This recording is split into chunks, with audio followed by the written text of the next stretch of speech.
19 contagi in più rispetto a ieri secondo il bollettino della regione. Intanto a Montalto i casi salgono a 12, ad Amantea sono stati eseguiti 120 tamponi, altri 40 a Cetraro.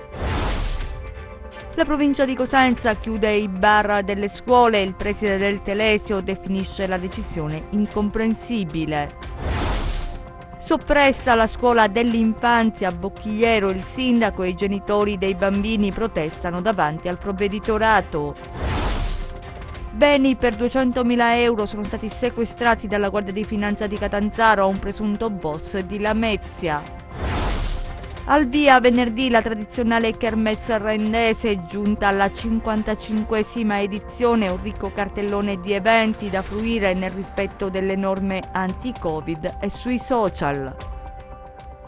Ben ritrovati dalla redazione del TG10. Tornano a salire i contagi Covid in Italia nel giorno in cui si è registrato un vero e proprio record di tamponi eseguiti, più di 103.000 in 24 ore. Il ministro della Salute Roberto Speranza annuncia test rapidi nelle scuole. In Calabria non va meglio perché anche oggi è alto il numero dei contagi, 19 in più rispetto a ieri, questo quanto rileva il bollettino regionale. Partiamo da qui.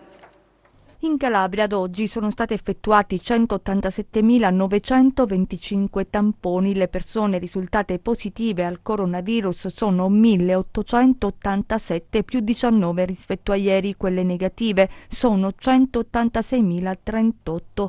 Territorialmente i casi positivi sono così distribuiti: Catanzaro 10 in reparto, 1 in terapia intensiva, 64 in isolamento domiciliare, 191 guariti, 33 deceduti.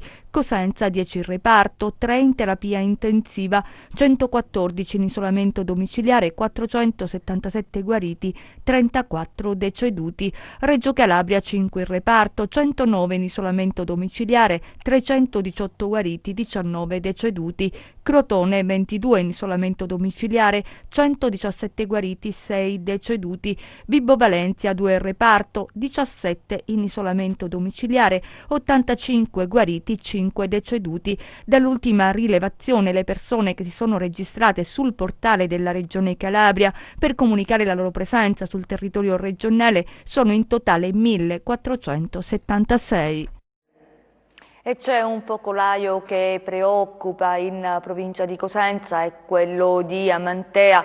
Oggi una nuova protesta dei migranti ospiti del CAS. Intanto i tamponi effettuati tra i migranti che lavorano nelle aziende agricole della zona e che non risiedono nel centro di accoglienza, la triade commissariale ha chiesto alla Regione di individuare strutture idonee dove trasferire i migranti positivi. Vediamo.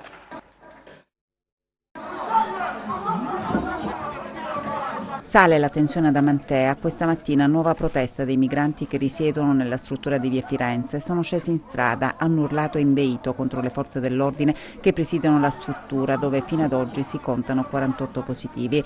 Le forze dell'ordine sono riuscite a riportare la situazione alla calma, ma ad Amantea c'è massima allerta. Sono stati effettuati tamponi a tappeto, circa 120, test estesi ai migranti che lavorano in aziende agricole della zona e che non risiedono nei 2 centri di accoglienza. Si cerca di contenere i focolai dei contagi tra i migranti. Gli ultimi 21 risultati positivi risiedono in appartamenti ad Amantea e a Campora San Giovanni. Sono stati individuati 12 immobili dove vivono per lo più cittadini del Bangladesh che da tempo lavorano in aziende della zona. Un quadro complesso, per questo la triade commissariale ha chiesto alla Regione di individuare strutture idonee dove trasferire i migranti risultati positivi. Intanto aumenta il numero dei contagi nel Cosentino. Un caso si segnala a Fuscaldo. A Montaltofugo sale a 12 il numero dei positivi, mentre si registra un nuovo caso legato al ristorante di Rende, dove nei giorni scorsi erano risultati positivi 5 soggetti, tra cui la cuoca.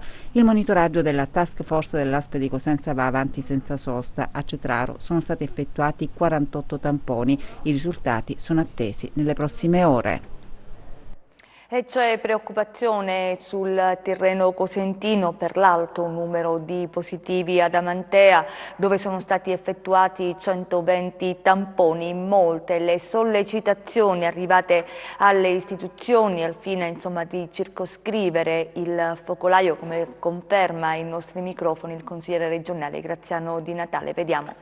Preoccupa il focolaio di Amantea, c'è tensione sul Tirreno cosentino, se ne fa interprete il consigliere regionale Graziano Di Natale, che quotidianamente, dice ai nostri microfoni, riceve sollecitazioni. È necessario fare immediatamente attraverso i commissari la proroga dell'inizio dell'anno scolastico, non fosse peraltro che i positivi adesso sono usciti fuori dal CAS, i 18 positivi, quindi ciò significa che il virus circola all'interno della città, ma poi questi soggetti vivono in degli appartamenti che sono stretti, piccoli, e quindi vivono più persone. È necessario anche fare delle verifiche. Ho sollecitato sia l'ASP che il dottor Belcastro anche per il trasferimento. È impossibile che queste persone siano state allocate nel centro della città. È necessario quindi intanto prorogare immediatamente l'anno scolastico e quindi garantire una sicurezza delle famiglie, dei bambini, dei genitori, insomma del ceto sociale che riguarda il mondo scuola, ma poi è necessario intervenire immediatamente con il trasferimento dei migranti, proprio perché non ci sono le condizioni di gestirli sia da un punto di vista sanitario, ma a questo punto anche da un punto di vista di ordine pubblico. Spero che nelle prossime ore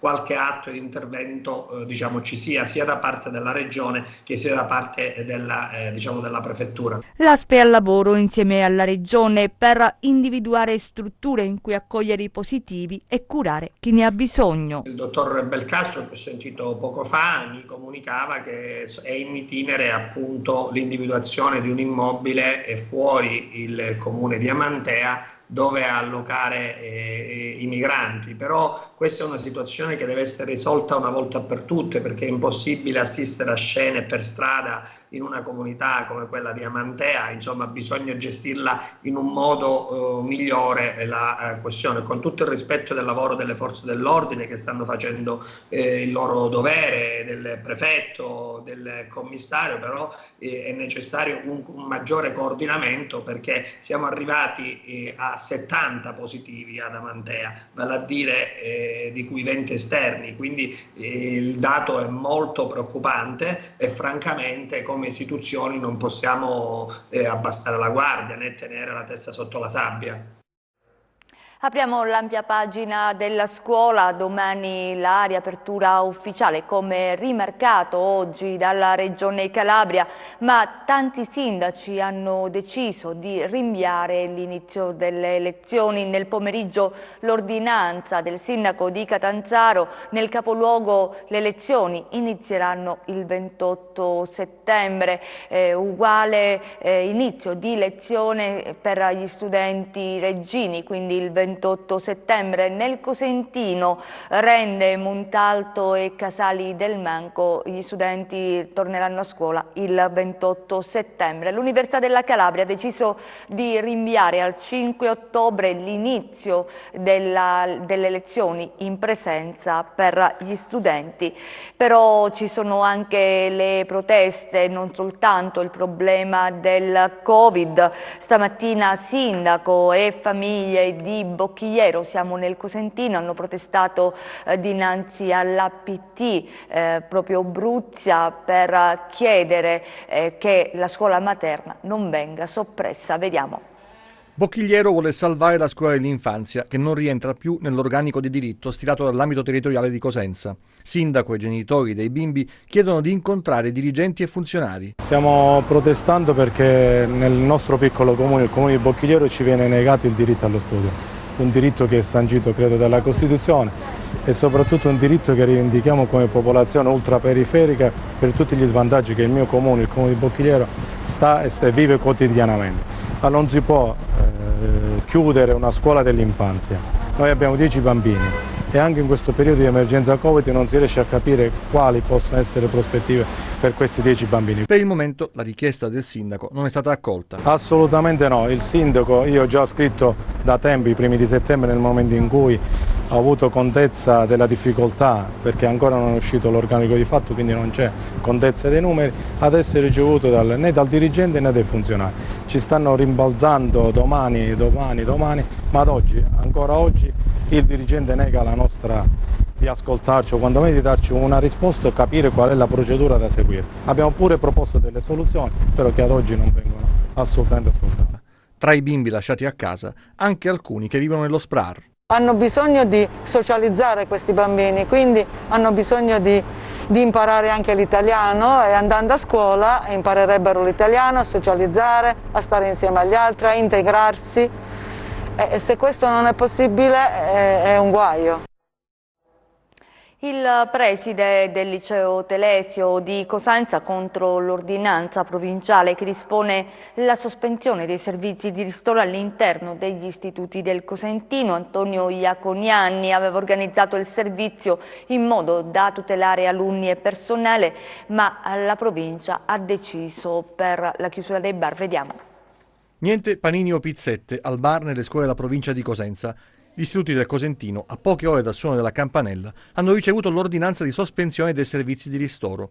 Alunni, personale ATA e corpo docente saranno costretti al digiuno, visto che di norma è vietato introdurre nelle scuole alimenti dall'esterno. Il preside del liceo classico Bernardino Telesio contesta la scelta della provincia di Cosenza. È una decisione francamente incomprensibile, almeno non la comprendo in quanto a mio modo di vedere va in direzione contraria proprio al diritto alla salute e oltretutto, secondo me, mina la tenuta sociale proprio delle nostre comunità. Mi spiego, con un punto ristoro, con un'unica provenienza, con la tracciabilità certa di quello che si va a distribuire, certamente c'è più sicurezza e c'è più garanzia rispetto alla salute e al contagio. La ratio della decisione è quella di evitare gli assembramenti dinanzi ai punti ristoro, ma al Telesio il problema era stato risolto brillantemente con un sistema che avrebbe garantito la massima sicurezza. Noi avevamo messo in campo una scheda che veniva trovata nelle classi alla prima ora, all'interno ogni aula. Trovavano questa scheda, la si compilava e la si dava al collaboratore di piano che l'avrebbe portata al punto ristoro. Il punto ristoro a quel punto con le schede poteva confezionare le varie buste che sarebbero state portate in classe dal collaboratore di piano, quindi nessuno studente aveva la possibilità di entrare al bar. E la scheda, l'ordinativo, prevedeva sia la prima ricreazione che la seconda ricreazione, quindi non c'erano possibilità, diciamo, ci si poteva approvvigionare con un'unica scheda di più servizi, insomma. L'ente provinciale ha informato gli istituti dopo una consultazione con una rappresentanza dei dirigenti scolastici. Forse sarebbe stato meglio valutare situazioni caso per caso. Non credo siano stati sentiti i rappresentanti dei comitati dei genitori, piuttosto che i comitati degli studenti, del personale scolastico. Noi qui abbiamo assistenti amministrativi, collaboratori, eccetera. Ogni scuola è un'entità a sé, sia come struttura, sia come logistica, sia come utenza, ma oltretutto anche come organizzazione e procedure. Quindi si poteva forse sentire il dirigente scolastico di una scuola, si poteva fare un Google Form, si poteva fare una scheda per capire il tipo di organizzazione e le procedure che erano state messe in campo. Cambiamo argomento. Ieri la nostra lunga diretta per seguire i risultati delle amministrative. Come sapete sarà a ballottaggio a Crotone, San Giovanni in Fiore, Castrovillari e Reggio Calabria. Arriva allo stretto la sfida tra il sindaco uscente Falco Matà e Minicucci. Vediamo. Sulla carta sono 12 giorni di campagna elettorale ancora a Reggio Calabria, in realtà sarà qualcuno di meno, e già perché 2 o 3 giorni serviranno a Giuseppe Falcomatà e Antonino Minicucci, che sono andati al ballottaggio, per capire se esistano possibilità di accordi con coloro che sono rimasti fuori dal rush finale, in primis Angela Marcianò. Minicucci ieri in mattinata aveva detto che non farà accordi con nessuno dopo il primo turno. È chiaro che Minicucci si appellerà a coloro che hanno votato anche Marcianò, perché è un voto di riferimento, è un voto comunque di destra. Quanto a Falcomatà è chiaro che cercherà altrove il sostegno. È stata una campagna elettorale complessa, certamente quella di Reggio Calabria, ma sicuramente vissuta con uno stile, con un galateo politico che va evidenziato. Vedremo in questi giorni di campagna elettorale per il ballottaggio se questo stile sarà mantenuto. Visti i presupposti si è propensi a dire di sì. Falcomatà dice: in questi 5 anni abbiamo fatto delle cose, noi vorremmo continuare per realizzare una sorta di grande sogno. Minicucci dice: io porto la competenza e porto il pragmatismo. Certamente sono 2 profili diversi, ma potrebbero rispondere alle esigenze di una città che troppe volte è stata dimenticata. Chiuderà il prossimo 11 ottobre la stagione termale nello stabilimento di Guardia Piemontese, stagione difficile caratterizzata dall'emergenza sanitaria che ha determinato un calo del fatturato di oltre il 70%. Vediamo. La stagione termale quest'anno ha fortemente risentito dell'emergenza sanitaria. Per le aziende del settore si è registrato un brusco calo della domanda e del fatturato. Nonostante il periodo difficile, tuttavia, le Terme Luigiane tracciano un bilancio della stagione che si avvia alla chiusura. La direzione aziendale ha deciso quest'anno di aprire, seppur in ritardo, anche se si è registrata una diminuzione di oltre il 70% del fatturato. Soddisfatte tuttavia le persone che hanno scelto lo stabilimento calabrese per le cure termali. Vengo dalla Lombardia, sto dicendo che le terme fanno molto bene, c'è un personale altamente qualificato. Per garantire sicurezza al personale e agli ospiti sono state attuate tutte le previste misure anti-Covid. Siamo riusciti a lavorare in assoluta sicurezza, sia noi operatori che il personale e i pazienti stessi. Per cui di sicuro sono contenta di come è andata. Ancora abbiamo circa 2 settimane a disposizione per continuare a offrire il servizio di sempre ai nostri amati pazienti. La stagione chiuderà il prossimo 11 ottobre. Ci auguriamo che il contagio scenda o quantomeno che vada via e che ritorniamo al punto di partenza e alle nostre glorie famose. Siamo alla cronaca, a Crotone in momenti di paura questa sera perché in Piazza della Resistenza, in pieno centro cittadino, è scattato un allarme bomba per uno zainetto lasciato di fronte al Palazzo del Comune. Sul posto sono arrivati gli uomini della squadra volante, della squadra mobile della questura di Crotone, e i vigili del fuoco che hanno isolato la zona. Sono stati proprio i pompieri ad intervenire dopo aver verificato che il pacco non aveva innesco ma conteneva solo un grosso petardo che fuoriusciva da una scatola contenuta nello zaino. Un pompiere ha aperto la sacca e estratto la scatola con molta cautela, quindi ha proceduto ad aprire l'involucro all'interno del quale c'era un composto chimico che sarà analizzato dagli artificieri. Si tratterebbe, secondo i primi accertamenti, di nitrato di ammonio. Lo zaino conteneva anche una decina di petardi più piccoli imbevuti di benzina. I vigili del fuoco hanno reso innocuo il rudimentale ordigno che, nel caso fosse stato innescato, avrebbe potuto provocare gravi danni. La polizia, secondo quanto si è appreso, ha fermato un minorenne che è stato portato in questura. Sarebbe stato lui, per motivi ancora sconosciuti, a lasciare lo zaino con i petardi davanti al comune. Beni per 200.000 euro sono stati sequestrati dalla Guardia di Finanza di Catanzaro ad un esponente di spicco della cosca Iannazzo. Vediamo. Un'impresa operante nel settore edile, il 50% di una società esercente la commercializzazione di prodotti caseari e diversi rapporti bancari e finanziari, il tutto per un valore complessivo superiore ai 200.000 euro. Sono i beni sequestrati dai finanzieri del Comando Provinciale di Catanzaro nelle disponibilità di Vincenzino Iannazzo, soprannominato Umoretto, 65 anni, di Lamezia Terme, ritenuto il capocosca dell'omonima consorteria di 'ndrangheta operante nel territorio di Lamezia Terme e dei comuni limitrofi. Iannazzo è stato coinvolto nell'operazione di polizia denominata Andromeda. Lo scorso mese di aprile era stato tra i primi esponenti della criminalità organizzata ad essere scarcerato per ragioni di salute legate all'emergenza Covid-19 e aveva lasciato il regime del 41 bis del carcere di Spoleto per andare ai domiciliari presso la sua residenza lametina.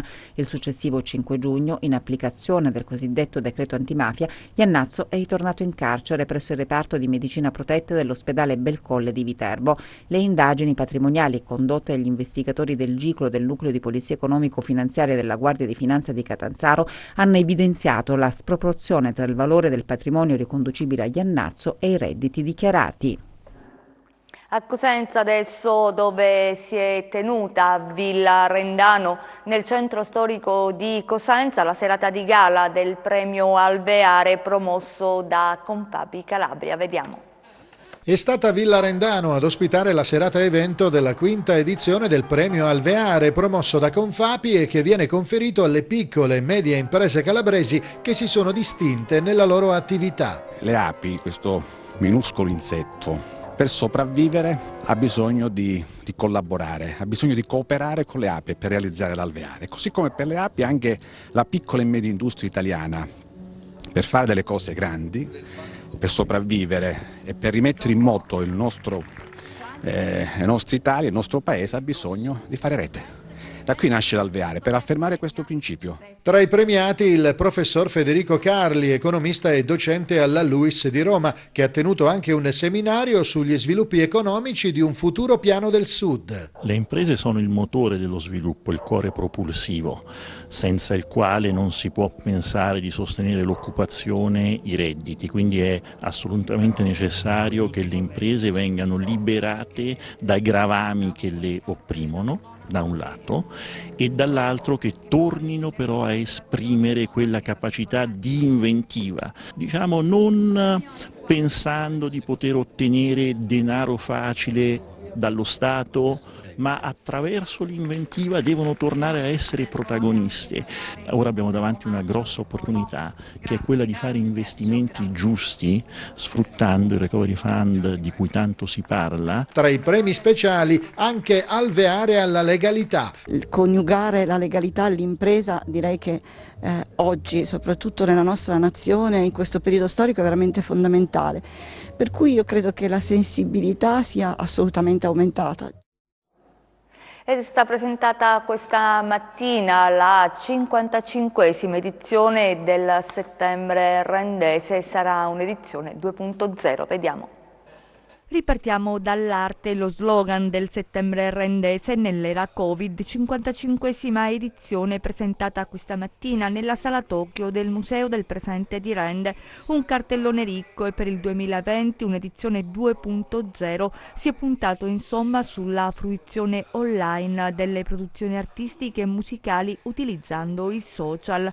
Si seguirà per gli spettacoli dal vivo in maniera rigorosa le norme anti-Covid, dunque posti a sedere da prenotare con il biglietto di ingresso. Teniamo alla salute del nostro pubblico, ha detto il sindaco Marcello Manna nel corso della conferenza stampa, e per questo vigileremo costantemente affinché tutto proceda secondo le regole. Al tempo stesso però, ha sottolineato, abbiamo scelto di dare non solo all'area urbana ma all'intero territorio regionale un segnale di forte speranza, decidendo di tenere anche quest'anno la kermesse. La cultura come asset strategico su cui puntare. Si partirà il 25 settembre alle 22 in piazza del Museo del Presente con il live di Samuel, frontman dei Subsonica e dei Motel Connection. In cartellone presentazione di libri. Da segnalare il 2 ottobre la presenza di Remo Rapino, vincitore del premio Campiello, e la presentazione di progetti formativi di spessore quali il Medea che vedrà confrontarsi prestigiose aziende calabresi su nuovi prodotti e strategie di comunicazione per vincere la sfida del dopo pandemia. La Kermesse si concluderà con l'evento clou previsto dall'8 al 10 ottobre al Palazzetto dello Sport. Lo street artist Yorit dipingerà la facciata principale dell'edificio in una live performance che sarà ripresa in streaming e lanciata sui social network. Ora vediamo le ultime dalla borsa.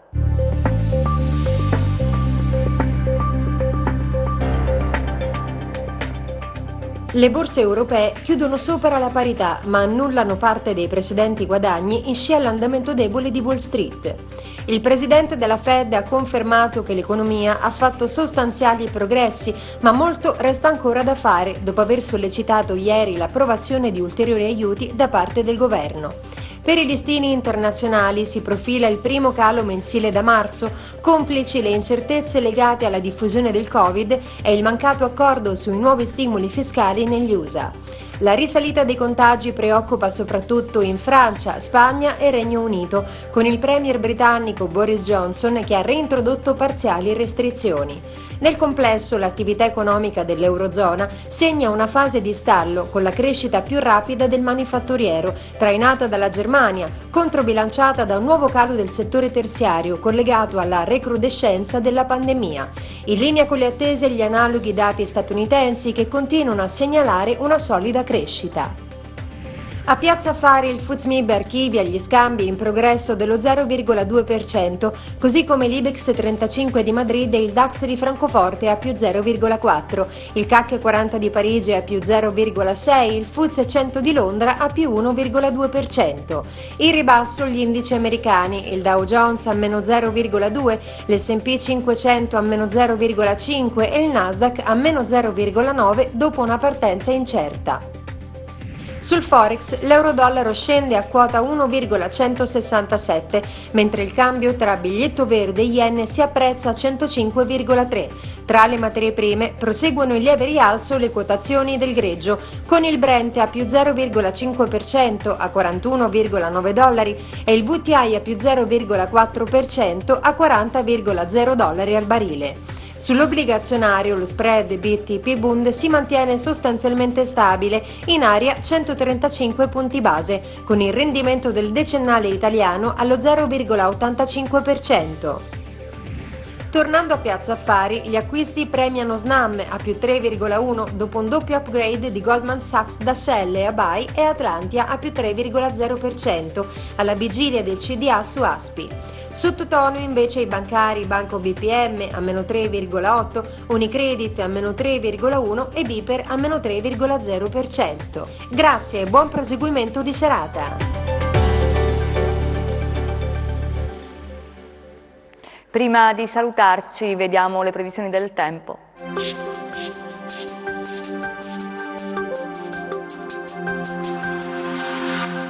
Ben ritrovati da Meteo in Calabria. Il prolungamento della stagione estiva in questo mese di settembre sta per giungere al termine in modo piuttosto brusco.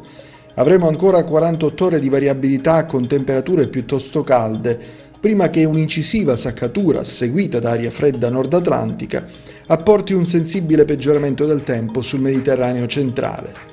Passiamo alle previsioni in dettaglio. Domani cielo poco nuvoloso, nel corso della giornata aumento della nuvolosità sui settori tirrenici del Cosentino con la possibilità di locali piogge.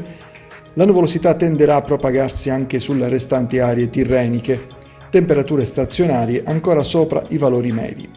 Passiamo a mari e venti. Domani venti deboli, direzione variabile sul Tirreno con mare quasi calmo, poco mosso lo Ionio per venti tra deboli e moderati da sud-sud-ovest.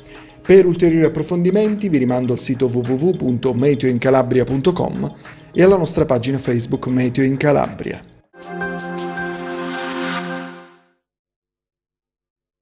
Grazie per essere stati con noi, grazie a regia Michele Cava, in messa in onda Giuseppe Costanzo. Noi vi auguriamo un buon proseguimento.